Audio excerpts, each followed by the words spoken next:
नमस्कार, स्वागत है आपका एबीपी गंगा में। मैं हूं अवधेश। दोपहर के 3 बज गए हैं। वक्त है उत्तर मांगे प्रदेश का। हिंदू आस्था पर अटैक, स्वामी मांगे रामचरितमानस पर बैन। भाजपा और संत समाज से भगवान राम के अपमान की तरह देख रहे हैं। भाजपा ने अखिलेश से पूछ लिया है कि क्या ये पार्टी का स्टैंड है।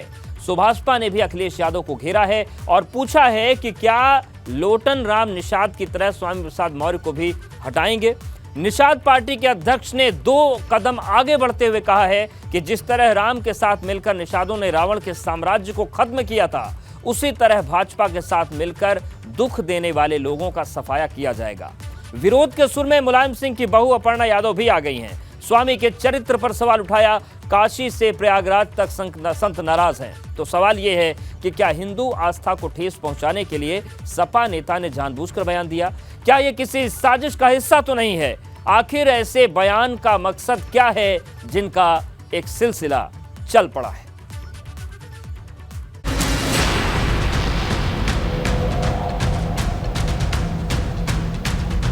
मांग है कि ऐसे आपत्तिजनक तथ्य जो किसी वर्ग जाति विशेष को अपमानित करते हैं उनको प्रतिबंधित किया जाए। ये सब विक्षिप्त लोग हैं और इस प्रकार के बयान देते रहते हैं। रामचरितमानस पर सपा के स्वामी का बयान, यूपी में छिड़ा सियासी घमासान। स्वामी प्रसाद मौर्य जी ने जो बयान दिया है वो डिप्रेशन में दिया है। भाजपा का पलटवार, स्वामी के बयान पर अखिलेश से सवाल। वो बयान को समाजवादी पार्टी का बयान माना जाए या उनका निजी बयान माना जाए, ये अखिलेश यादव जी को पार्टी के नेतृत्व तय करना। जो राम के द्रोही होते हैं वो विश्वद्रोही हो जाते हैं। उन्हें कोई समझने वाला होता नहीं और उनकी बहुत बुरी ख्वारी होगी। काशी से प्रयागराज तक संत नाराज। आस्था के अपमान पर संग्राम। और इस प्रकार से जो इस निंदा और रामायण जैसे पवित्र ग्रंथ को निकालने की प्रभाव करेगा, इसका प्रभाव पार्टी के ऊपर पड़ेगा। स्वामी प्रसाद मौर्य को मैं बता रहा हूं, भारतीय जनता पार्टी में लात खा करके सपा में गए हैं। मूढ़ बुद्धिजीवी के द्वारा भगवान राम और रामचरितमानस को लेकर जो टिप्पणी की गई, अखिल भारतीय संत समिति कठोर शब्दों में निंदा करती है। मुलायम सिंह की बहू ने उठाया सवाल, निषाद और राजभर ने भी किया वार। इस तरीके के बयान दे देना अपनी राजनीति गर्म करने के लिए किसी ने भी दिया हो, ये वो खुद के अपने चरित्र को दिखा रहे हैं। सारा मुद्दा यह है कि मछुआ समुदाय इसमें भ्रमित हो जाए कि रामायण से मुँह करे और निषाद राज के किले की तरफ अपना मुख न करे। कि बयान पर मुझे हंसी आती है। जब ये सत्ता में थे, बहुजन समाज पार्टी में थे, 4 बार सत्ता में थे, तब ये बात याद नहीं आई। स्वामी पर अखिलेश लाल, सपा ने कहा मानस पर नहीं कोई सवाल। रामचरितमानस एक आकाट सच हम सबका ग्रंथ है और मैं समझता हूँ कि हम सभी लोग रामचरितमानस के प्रति श्रद्धा रखते हैं। हिंदू आस्था पर अटैक, स्वामी मांगे मानस पर बैन। सपा के स्वामी का बयान, राम का अपमान, उत्तर मांगे प्रदेश।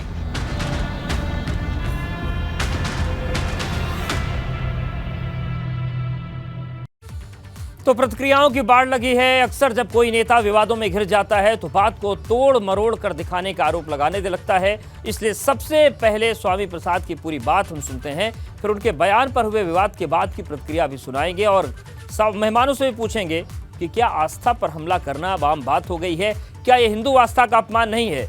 और आखिर राजनीति को ये आदत क्यों लग गई है? तुलसीकृत रामचरितमानस में इस बात का जिक्र आया है जहां पर जातियों को इंगित करते हुए अपमानित करने की बात की गई है कि जे वर्णाधम तेली कुम्हारा सुपच किरात कोल कलवारा। इन जिन भी जातियों का जिक्र आया, तेली, कुम्हार, सुपच, किरात, कोल, कलवार, ये सब हिंदू समाज की जातियां। तो अगर ये भी हिंदू समाज की जातियां हैं तो कैसा यो हिंदू धर्म है जो अपने ही समाज के लोगों को गाली दे और अधम जात यानी नीच जात होने का सर्टिफिकेट दे? मेरी मांग है कि ऐसे आपत्तिजनक तथ्य जो किसी वर्ग जाति विशेष को अपमानित करते हैं उनको प्रतिबंधित किया जाए। शब्दों को भी निकाला। स्वाभाविक रूप से उनको प्रतिबंधित किया जाए। तो स्वामी के बयान पर भाजपा ने सपा की घेराबंदी शुरू कर दी है और अखिलेश से कई सवाल पूछे हैं। भाजपा का सपा से सवाल यह है, भूपेंद्र चौधरी कह रहे हैं कि ये बताएं अध्यक्ष सपा के कि ये बयान निजी है या फिर पार्टी का है। केशव प्रसाद मौर्य उन्होंने कहा है कि यह विक्षिप्त मानसिकता वाला बयान है। धर्मपाल सिंह कैबिनेट मंत्री उन्होंने कहा कि स्वामी प्रसाद मौर्य रामद्रोही हैं। अपर्णा यादव नेता भाजपा वो कह रही हैं कि स्वामी प्रसाद खुद के चरित्र को ऐसा बयान देकर दिखा रहे हैं। आचार्य परमहंस तपस्वी लगातार वो तीखे बयान देते हैं। इस बार उन्होंने कहा है कि क्षमा करने योग्य बात एकदम नहीं है ये बयान। स्वामी जितेंद्रानंद सरस्वती उन्होंने कहा भारत को अशांत करने वालों के टूल किट का ये हिस्सा है। और स्वामी चक्रपाणी हिंदू महासभा उन्होंने कहा कि स्वामी प्रसाद दिमाग का इलाज कराएं। तो स्वामी प्रसाद मौर्य को अब तलब भी किया जा सकता है, ये भी अपडेट आ रहा है। स्वामी प्रसाद मौर्य को हिदायत दी जा सकती है, सूत्रों के हवाले से बड़ी खबर है। और स्वामी प्रसाद के बयान से कई सपा विधायक भी नाराज हैं। 24 से ज्यादा सपा विधायकों ने नाराजगी जताई है। और ठीक वही स्थिति उत्तर प्रदेश में समाजवादी पार्टी के सामने बन रही है, जो बिहार में आरजेडी और जेडीयू आपस में भिड़ गए थे। लेकिन सवाल यह है कि क्या केवल हिदायत से काम चल जाएगा, क्योंकि कुछ लोग ऐसे हैं जो उल्टे पुल्टे बयानों के आदी हो गए।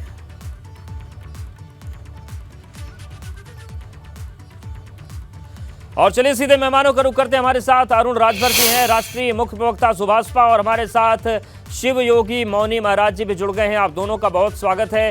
महाराज जी आपके पास आएंगे, लेकिन अरुण राजभर जी ये बताइए कि ये राजनीति को इस समय कौन सी बीमारी लगी हुई है? बिहार से लेकर यूपी तक, पश्चिम बंगाल तक, महाराष्ट्र तक, कोई रामचरितमानस पर बोल रहा है, कोई राम पर बोल रहा है, किसी को मौका मिलता है तो दुर्गा पर बोलता है। ये बीमारी पकड़ पाए क्या आप लोग? कौन सी बीमारी कहलाती है? देखिए, यह बीमारी है मानसिक रूप से जो रोगी होता है उसकी एक बीमारी होती है। उसके लिए तमाम उत्तर प्रदेश या देश के अन्य जगहों पर इलाज करने के लिए हॉस्पिटल भी बने हैं। तो ऐसे लोगों को उस जगहों पर जाकर के अपना इलाज करा लेना चाहिए। देखिए, जब रामचरितमानस पर आप सवाल खड़ा करते हैं तो आप सीधे सीधे भगवान राम पर सवाल खड़ा करते हैं। भगवान राम जब वनवास के लिए 14 साल के लिए गए थे तो उन्होंने उनके सामने उनके साथ खड़े होने के लिए तमाम पिछड़े, दलित, आदिवासी, वनवासी, निषाद, कश्यप, जो केवट, ये सब खड़े होकर के उनके साथ संघर्ष कर रहे थे और उनके साथ कंधे से कंधा मिलाकर के उनके आदेशों को पालन कर रहे थे। जब भगवान राम ने सेवरी का जूठा बेर खा करके वो अपमानित नहीं हुए, तो फिर रामचरितमानस में जो चौपाई इनको तकलीफ में दे रही है, उन चौपाइयों को इनको मौका जब मिला था कि आपके दलितों ने, पिछड़ों ने, आदिवासी दे करके मौका 4 बार दिया। बहन जी के करीबी माने जाते थे, एकदम करीब रह करके आप सत्ता चला रहे थे, तब उन चौपाइयों को दूर करने की तो सवाल आपने नहीं खड़ा किया। आप उत्तर प्रदेश में भारतीय जनता पार्टी की गोद में बैठ करके जब भगवान राम के शरण में मलाई काट रहे थे, तब भी इस पे आपने चर्चा नहीं किया। तो आप जब समाजवादी पार्टी के साथ जा रहे हैं तो कहीं न कहीं मुझे लगता है समाजवादी पार्टी भी इसी विचारधारा को समर्थन करती है। वो भगवान राम को अपना आदर्श नहीं मानती है, क्योंकि वो भगवान राम के आदर्श को चलना नहीं चाहती है। भगवान राम तो सबको गले लगा रहे थे ना, किसी एक जाति धर्म को तो गले नहीं लगा रहे थे, हर वर्ग को, जो इस समाज में उपेक्षित वर्ग है उसको गले लगा रहे थे। और माननीय ओम प्रकाश राजभर जी और सुहेलदेव भारती, तो क्या अरुण राजभर जी आप ये कहना चाह रहे हैं कि जिस तरीके से बिहार के शिक्षा मंत्री ने सवाल उठाए थे और जब वो फंसे बयान में तो उन्होंने अखिलेश यादव जी का जिक्र करना शुरू किया, तो ये क्या बिहार से यूपी तक सब सोच समझ के हो रहा है क्या? नहीं, देखिए, जिस तरीके से बिहार के शिक्षा मंत्री, मुझे तो बहुत अजीब सा लगता है कि ऐसे शिक्षा मंत्री कैसे बन जाते हैं जिनको न तो रामायण के बारे में पता है, न गीता के बारे में पता है, और न ही तमाम जो हमारे ग्रंथ हैं उन ग्रंथों के बारे में पता है। पता चलता है कि लोग पढ़ते लिखते कम हैं, बस खाली ये जनता के बीच में चर्चा में बने रहने की इस तरह का बयान देकर। ठीक है, चर्चा के लिए बयान देते हैं। हमारे साथ चर्चा में अवनीश त्यागी जुड़ गए, प्रवक्ता भाजपा। और यहाँ पर यह भी बता दें दर्शकों को और आप लोगों को भी कि समाजवादी पार्टी से भी हमने इस डिबेट में शामिल होने के लिए संपर्क किया था, लेकिन सपा फिलहाल अब इस पूरे मामले पर डिबेट में बैठने से बच रही है। सपा के प्रवक्ताओं ने साफ मना कर दिया। अवनीश त्यागी जी, ये जो पूरी तस्वीर बनी है इस पर आपके पास आएंगे, लेकिन शिव योगी मौनी महाराज हमारे साथ बने हुए हैं। प्रयागराज में माघ मेला चल रहा है, मुखर होकर बोलते हैं, सनातन धर्म के लिए हमेशा जागरूक रहते हैं। मौनी महाराज, ये जो राम पर हमला हो रहा है लगातार, ये क्यों हो रहा है और कैसे रुकेगा? क्योंकि राम पर हमला हो रहा है और उनके बचाने वाले जब आते हैं उन पर और भारी हमला होता है।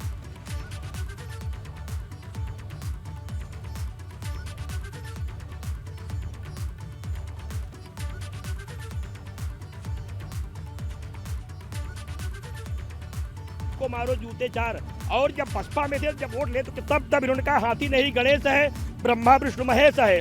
अब ये सपा में है, इनको ये जानना चाहिए कि मुलायम सिंह यादव जी जो थे, मुलायम सिंह यादव जो है जब वो जीवित थे तब वो रामायण का पाठ करते थे, हनुमान जी की पूजा करते थे, उस पार्टी के संस्थापक हैं। आज सपा की कृपा से एमएलसी हो गए हैं और एमएलसी होकर के ये वहाँ राजनीति कर रहे हैं। अब सपा की लुपिया, अब सपा का सफाया करने के लिए गए हैं, क्योंकि सपा में करोड़ों लोग ऐसे हैं जो रामलला को मानते हैं, राम के भक्त हैं, रामायण को मानते हैं।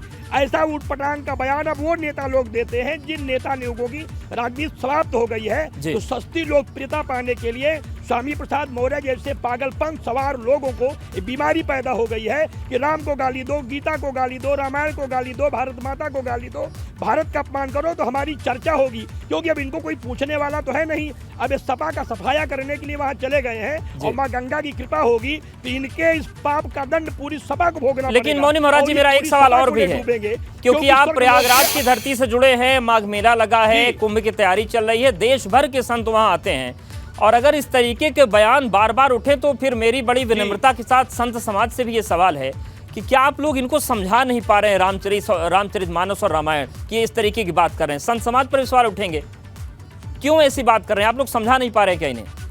देखिए, मैं आपसे निवेदन करता हूं कि मैंने शास्त्रार्थ की चुनौती देता हूं, चाहे सभा कार्यालय में कर लें, चाहे मंच पे कर लें, चाहे सदन में कर लें। अगर सिद्ध कर दें कि रामचरितमानस समाज को बांटने के लिए है तो मैं इस कासांबर को छोड़ दूंगा। इनको शास्त्रों का ज्ञान नहीं है, धर्म का ज्ञान नहीं है, हिंदू धर्म विरोधी है, बौद्ध धर्म को ये मानते हैं, इसलिए आए दिन हिंदू धर्म का अपमान करते हैं। भगवान राम के सबसे ज्यादा प्रिय कोल, भील, वनवासी, आदिवासी, गरीब, केवट और सेबरी जैसे लोग थे। आज उनको एक जातियों के आधार पर बांट करके भगवान रामलला का मंदिर बन रहा है, वहाँ इन लोगों की मूर्तियां लगाई जा रही हैं। हम लोग इन्हें अपने हृदय से लगा के रखते हैं और इस तरीके की भाषा बोल करके समाज में उपद्रव पैदा कराएंगे, संघर्ष पैदा होगा, जन संघर्ष पैदा होगा और किसी भी परिणाम अगर दंगा होता है इसके जिम्मेदार स्वामी प्रसाद मौर्य होंगे। ठीक है, और इनके खिलाफ उम्मीद करते हैं कि एबीपी गंगा के जरिए स्वामी प्रसाद मौर्य सुन रहे होंगे या उनके समर्थक सुन रहे होंगे तो उनको बता देंगे कि मौनी महाराज जी ने स्वामी प्रसाद मौर्य को शास्त्रार्थ के लिए आमंत्रित करना है। जहां पर स्वामी प्रसाद मौर्य करना चाहें शास्त्रार्थ, वो मौनी महाराज से कर सकते हैं। अवनीश त्यागी जी, ये जो पूरी परिस्थिति बन रही है किस तरीके से देख रहे हैं, क्यों हो रहा है ये सब लगातार? देखिए, ये तो बिल्कुल साफ जाहिर है कि स्वामी प्रसाद मौर्य को जिस तरह से जनता नकार चुकी है, उनको जनता इग्नोर कर रही है, वो केवल सुर्खियों में बने रहने के इसलिए उठपटांग और बेहुदे बयान दे रहे हैं जिससे उनकी तरफ ध्यान जाए। इससे बड़ी बात यह है कि समाजवादी पार्टी इस मसले पे चुप क्यों? क्या समाजवादी पार्टी उस नेता के बयान पे बयान नहीं देगी? उसको बताएगी नहीं है क्यों कह रहे हैं इस तरह की बातें? जिस समाजवादी पार्टी के संचालक, इसके नेता लोहिया जी राम को अपना आराध्य मानते हों, राम को अपना नायक मानते हों, राम की पूजा करते हों, राम की को अपने को आदर्श मानते हों, उस समाजवादी पार्टी में अब राम के लिए इस तरह की बातें कही जाए तो ये दुर्भाग्यपूर्ण है। अखिलेश जी को सोचना चाहिए, समाजवादी पार्टी को सोचना चाहिए और स्वामी प्रसाद जी के लिए कहने के लिए तो मेरे पास कोई शब्द नहीं है। स्वामी प्रसाद जी जिस तरह से, लेकिन अवनीश जी, मेरे पास सवाल पूछने के लिए शब्द हैं। ये बताइए कि जो बातें हैं राम को लेकर, कृष्ण को लेकर, रामचरितमानस को लेकर, रामायण को लेकर, ये आस्था से जुड़े विषय हैं। आप लोग सत्ता में हैं, केंद्र में भी, राज्य में भी, चाहे हम बिहार की बात करें, यूपी की बात करें, अगर इस तरीके की बातें बार बार होंगी, ये कानून व्यवस्था के लिए बड़ा खतरा भी पैदा हो सकता है। सरकार के तौर पर आप लोग कार्रवाई क्यों नहीं करते हैं? क्यों आप हाथ पे हाथ धरे बैठे हैं? क्यों उम्मीद कर रहे हैं कि सपा ही कार्रवाई करेगी? देखिए देखिए, निश्चित रूप से इनका फैसला सरकार भी लेती है, जो विरोध कानूनी कार्रवाई होती हैं वो भी होती है, और जनता भी इसका फैसला लेती है। जनता भी इस तरह के उपद्रवी, इस तरह की भाषा बोलने वालों को हमेशा जवाब देती है और जवाब देती रहेगी। जवाब दिया भी है उन्होंने, जनता भी जवाब दे रही है। मैं तो कहूं कि समाजवादी पार्टी की तरफ से इस तरह का भी होना चाहिए कि समाजवादी पार्टी को अपना करना चाहिए क्लियर कि वो स्वामी प्रसाद मौर्य को कितना सही मान रही हैं, क्या कर रही हैं, उनका नज़रिया क्या है रामायण के प्रति और भगवान राम के प्रति। जी, अरुण राजभर जी, ये पूरी जो चर्चा चल रही है इसमें आपके अध्यक्ष जी ने यह भी कहा है कि जैसे कोल, भील, निषाद और तमाम लोगों ने मिलकर रावण के राज के अंत कर दिया था, वैसे हम लोग भी इस राज का अंत करेंगे। तो क्या ये अगर मुद्दा ज़्यादा बड़ा बनता है तो इस लड़ाई को आगे बढ़ाने के लिए आप भाजपा के साथ मिलकर और जवाब देने को तैयार हैं क्या? हम सियासी मायने में समझ सकते हैं, केवल राम का विषय है। भारतीय समाज पार्टी का इतिहास ही अगर देखेंगे तो हमारे पूर्वजों का इतिहास ही बहुत ही सुनहरा रहा है। हमारे महाराज, हमारे आराध्य महाराजा सुहेलदेव राजभर इस धरती पर बहुत लंबे समय तक भारतवर्ष को बचा कर रखे थे। हमारी संस्कृति को बचाए, धर्म को बचाए, हमारी सभ्यताओं को बचाए, और हमारे इस देश में जो विदेशी आक्रमणकारी थे उसको आकर के, चाहे अयोध्या उठाकर लेके, चाहे सोमनाथ की मंदिर उठाकर देख लिए गुजरात की, उन सबको बचाने का अगर प्रयास किया तो हमारे आराध्यों ने बचाया, हमारे पूर्वजों ने बचाया। अगर हमारे पूर्वजों ने हिंदुत्व की रक्षा किया, संस्कृति सनातन धर्म की रक्षा किया, तो कहीं ना कहीं उनके ही हम लोग अनुयायी हैं। और महाराजा सुहेलदेव भगवान राम से बहुत मिलता जुलता इतिहास रहा है। आप देखेंगे कि भगवान राम का चरित्र और भगवान राम के साथ रहने वाले जितने पिछड़े, आदिवासी, वंचित, शोषित वर्ग के जितने लोग थे, उनका कोई वो नहीं था कि उनसे बैर था। लेकिन आज की राजनीति में जिसकी दुकान बंद हो रही है, आप ये देख रहे हैं, जहां से ये चुनाव लड़े वो कुशीनगर से, उनको जनता ने वहां से खारिज कर दिया। और इनकी इसी तरीके से रवैये से ये कभी नाव बन जाते, कभी ये कहते हैं कि हम सांप है, तो कभी नेवला बन जाते हैं, कभी किसी को क्या बना देते हैं। आप देखें इनके बयान। इनकी बेटी भारतीय जनता पार्टी में सांसद है, वर्तमान में सांसद है। ये एक ही कमरे में दोनों लोग रहते हैं। लखनऊ में जब आते हैं तो एक ही कमरे में रहते हैं। एक कहता है रामचरितमानस में ये गलतियां हैं, तो गलतियां आपको सुधारने का तो जनता ने मौका दिया था ना। आपने गलतियां क्यों नहीं सुधारी? आपका सत्ता में न जाना, सत्ता की कुर्सी नहीं मिली, इसलिए आप छटपटा रहे हैं। आपकी बेचैनी, आपकी हताशा तो साफ झलक रही है। और सुहेलदेव भारतीय समाज पार्टी इस बात को तो बार बार कह रही है कि जिस विचारधारा को भगवान राम ने आगे बढ़ाने का प्रयास किया, उसी विचारधारा को तो महाराजा सुहेलदेव राजभर ने बढ़ाया, उसी को तो माननीय ओम प्रकाश राजभर, बाबा साहब अम्बेडकर ने बढ़ाया, उसी को छत्रपति साहू जी ने बढ़ाया, उसी को ज्योतिबा फुले जी ने बढ़ाया। तो जितने भी महापुरुष इस धरती पर हुए, संवैधानिक अधिकार जो मिला हुआ है वो तो भगवान राम से ही मिलता जुलता है। वो तो सबको न्याय देने की बात करते हैं। बिल्कुल, चलिए इस पर बात करेंगे। अवनीश जी के पास जाएंगे तो उन पर कानूनी तौर पर क्या हो सकता है, इस पर बात करेंगे। और मौनी महाराज भी जुड़े हैं, उनसे भी समझने की कोशिश करेंगे कि राम का चरित्र असल में क्यों लोगों को समझ में नहीं आ रहा है और वो प्रयागराज की धरती से क्या समझा सकते हैं। क्योंकि शास्त्रार्थ की चुनौती तो दे दी है उन्होंने, लेकिन वो तैयार होंगे मौर्य साहब नहीं, ये वक्त की बात है। सवाल यही है कि राम का जो अपमान पर इस वक्त नाराजगी दिख रही है, उसका आगे क्या होगा। मौनी महाराज जी बताइए कि चाहे हम स्वामी प्रसाद मौर्य की बात करें, चाहे हम बिहार के शिक्षा मंत्री चंद्रशेखर की बात करें, इन दोनों ही लोगों का आरोप यह है और इनके समर्थकों का आरोप यह है कि जातियों को अपमानित किया गया, इसलिए रामचरितमानस को बैन कर देना चाहिए, प्रतिबंधित किताब कर देनी चाहिए। क्या कह रहा है संत समाज इस पर, आप क्या कह रहे हैं?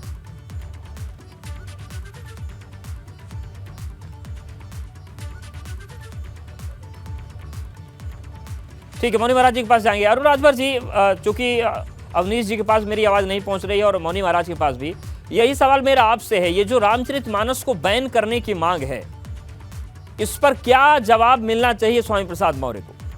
देखिए, हमने एक इतिहास में अगर देखेंगे कि पहले भी समाजवादी पार्टी की तरफ से जो पिछड़ा वर्ग प्रकोष्ठ के अध्यक्ष बनाए गए थे समाजवादी पार्टी की तरफ से, तो उन्होंने भगवान राम पर कहा था ये काल्पनिक है। तो श्री अखिलेश यादव जी ने तुरंत उस पर एक्शन लेते हुए उनको पार्टी से निष्कासित कर दिया और पार्टी से हटा दिया। लेकिन उससे बड़ा घटना श्री स्वामी प्रसाद मौर्य जी ने, सवाल तो सीधे रामचरितमानस में ठीक है, आप चौपाई में अगर एक दो लाइन आपको समझ में आ रही है तो ये कमी है, तो उसको दूर करने के लिए आपके पास न्यायालय भी तो है। आप न्यायालय में जाइए, चैलेंज करिए कि नहीं ये चौपाई इस तरह से लिखी गई है, ये अपमान हो रहा है। लेकिन जब भगवान राम के समय में अपमान नहीं, वो समाज नहीं झेल पाया, उनके साथ न्याय हुआ, तो फिर इनके समय में जो सदियों से जो ये सत्ता की मलाई खाते आ रहे हैं, चाहे बसपा के साथ रहे हो, भाजपा के साथ रहे और सपा के साथ मलाई खाने की जो चेष्टा रखे थे, अब उनको जनता ने नकार दिया। राजभर जी, ये बताइए कि आप लोग भी पिछड़े समाज का प्रतिनिधित्व करते हैं, आप उन्हें मजबूत करने की कोशिश कर रहे हैं।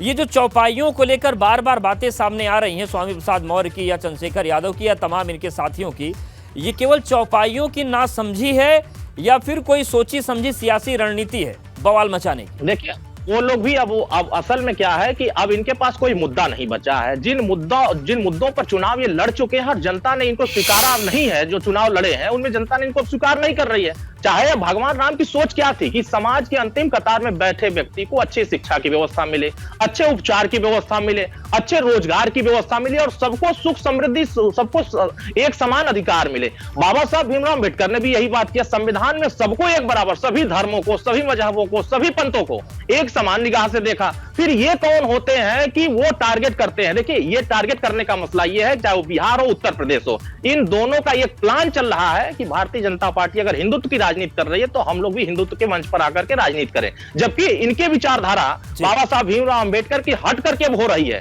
उनकी सोच, बाबा साहब भीमराव अम्बेडकर हो, चाहे छत्रपति साहू जी महाराज हो, महाराजा सुहेलदेव राजभर हो, इन सब की विचारधारा, भगवान राम की विचारधारा, चाहे जितने भी महापुरुष धरती पर जन्म लिए, सबकी विचारधारा थी कि समाज का अंतिम कतार का व्यक्ति का विकास हो, उनका भला हो। लेकिन आज ये चौपाई की बात कर रहे हैं, कभी गांव में तो जाकर इस बात की चर्चा नहीं की है कि ये चौपाइयों में गांव के लोग जब इस बात को स्वीकार कर रहे हैं कि नहीं, हमारे ग्रंथों में, हमारे धर्मों में हमें हिंदुत्व का स्थान मिला है कि नहीं, हमें इस धरती पर जो सरकार के द्वारा योजनाएं चला रही है उनका साक्षरता, हमको उसका अधिकार मिले, उसको दिलाने की बजाय आप उनमें नफरत पैदा कर रहे हैं। तो साफ साफ ये होता है कि ये अपने जो मानसिक है, इनका संतुलन पूरी तरीके से बिगड़ गया है। श्री अखिलेश यादव जी इस पे स्टैंड क्लियर नहीं कर रहे हैं। अगर वो पूर्व अपने अध्यक्ष पर स्टैंड क्लियर कर चुके हैं तो फिर इन पे स्टैंड क्लियर करें कि इनको पार्टी से बाहर दिखा रहे हैं और इन पे कार्रवाई करने के लिए सरकार या जो पुलिस प्रशासन है इस पे किस तरह से कार्रवाई करती है, ये तो बात की बात है। लेकिन ये माफी भी मांगते हैं कि नहीं मांगते हैं कि हाँ, हमने और एक बात अभी आपने जो कही कि ये लोग घर में बैठ के ऐसी बातें करते हैं लेकिन गांव में जाते तो ऐसी बात नहीं करते,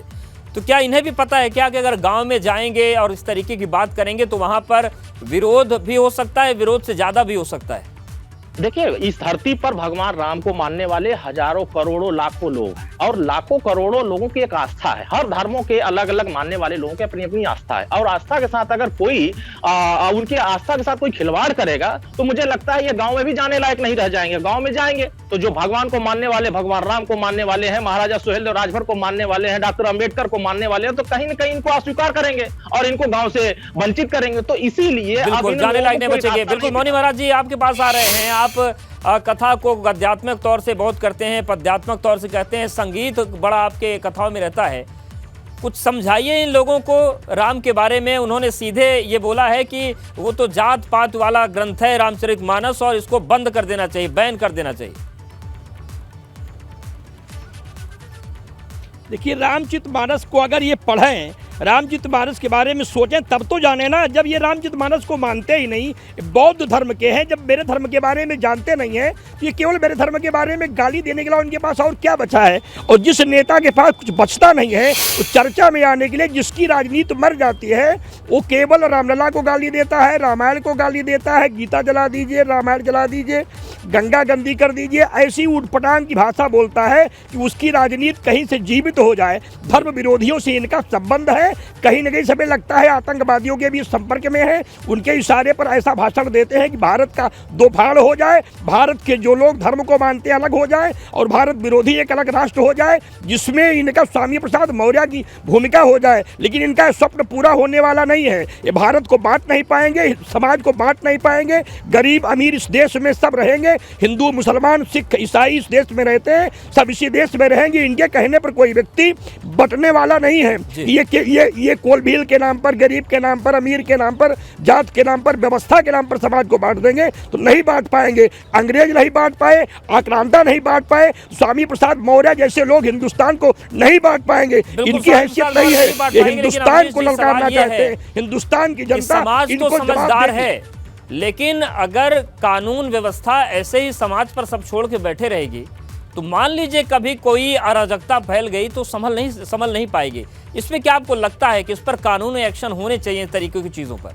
क्योंकि एक बयान आता है तो उसके समर्थन में सोशल मीडिया में क्या होता है उससे आप वाकिफ हैं।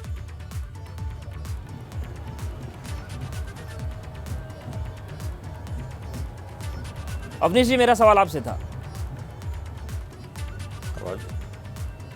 ये आवाज आपकी कम आ रही है मेरे पास। अवनीश जी, मेरा सवाल ये था कि क्या इस पर कानूनी कार्रवाई नहीं होनी चाहिए? हेलो, देखिए, जो समाज तोड़ने वाली बात हो या देश तोड़ने वाली बात हो, उस पर कार्रवाइयाँ होती हैं, होती रहेंगी, होती होंगी।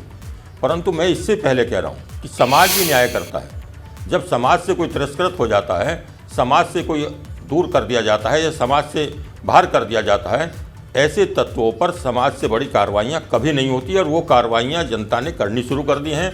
जनता स्वामी प्रसाद जैसे व्यक्ति को, स्वामी प्रसाद जैसे विफिक्षित मानसिकता के और बयान देने वाले लोगों को बाहर करती रही है, बाहर का रास्ता दिखाती रही है।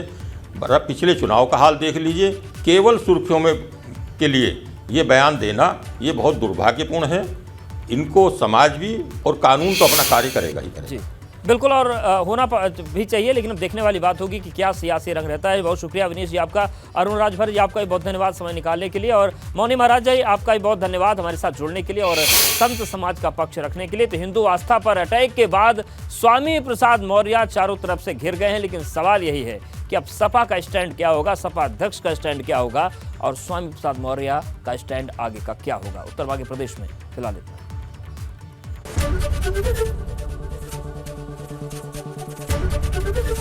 एबीपी गंगा, खबर आपकी, जुबान आपकी।